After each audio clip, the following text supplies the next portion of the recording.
بسم الله الرحمن الرحيم.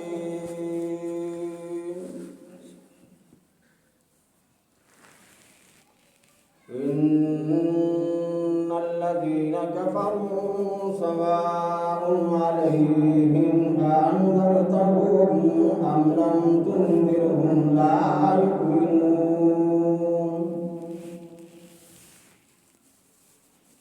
ختم الله على قلوبهم وعلى سمعهم وعلى أبصارهم غشاوة ولهم عذاب عظيم.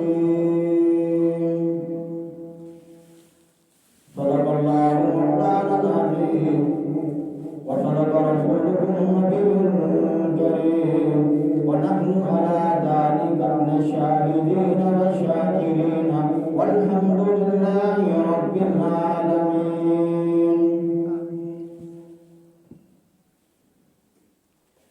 اللهم صل على محمد وعلى آل محمد كما صليت على إبراهيم وعلى آل إبراهيم إنك حميد مجيد.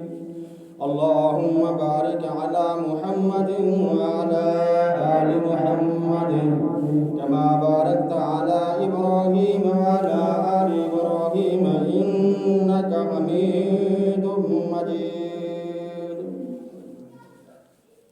حمد و ثنا کے بعد میرے انتہائی واجب الاحترام معزز سامعین کرام، میری سننے والی مائیں بہنیں بیٹیوں، اللہ رب العزت کا احسان ہے کہ اس نے آج میں جماعت اولیاء کا دوسرا جمعہ مبارک پہلا جمعہ مبارک ادا کرنے کی توفیق عطا فرمائی ہے۔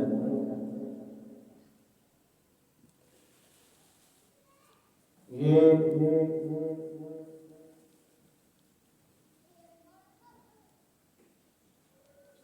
معنی انتہائی اہمیت کا حامل ہے۔ اس میں بہت سارے معاملات اسلام میں طے کیے گئے ہیں۔ میں نے پچھلے جمعے میں آپ حضرات سے جہاں تک گفتگو کی تھی، کامیاب ترین لوگوں کی مثال، کامیاب ترین لوگ اور کامیابی کا معیار اور کامیابی کی شرائط، یہ ساری چیزیں آپ حضرات کی وجہ سے وضاحت کی تھی۔ اور جہاں یہ جملہ مکمل ہوا کہ وہ لوگ کامیاب ہیں، فلاح پانے والے ہیں، اللہ کی طرف سے ہدایت پر ہیں، اس سے آگے والی آیت میں اللہ رب العالمین فرماتے ہیں کہ ان الذین کفروا، بے شک وہ لوگ جنہوں نے کفر کیا، سواء علیہم، برابر ہے ان پر، اانذرتہم، آپ ڈرائیں، ام لم تنذرہم، یا نہ ڈرائیں، لا یؤمنون، وہ ایمان نہیں لائیں گے۔ اس کی وجہ اللہ رب العالمین نے دوسری آیت میں فرمایا کہ اس وجہ سے ایمان نہیں لا سکتے۔ وجہ کیا ہے؟ ایمان کیوں نہیں لا سکتے؟ رکاوٹ کیا ہے؟ پریشانی کیا ہے؟ مشکل کیا ہے؟ کیا حق کو پہچاننے کے لیے مشکل ہو رہی ہے؟ فرمایا ہاں، ان کے راستے میں سب سے بڑی رکاوٹ ہے۔ کیا رکاوٹ ہے؟ ختم اللہ علی قلوبہم، اللہ نے ان کے دلوں پر مہر لگا دی ہے۔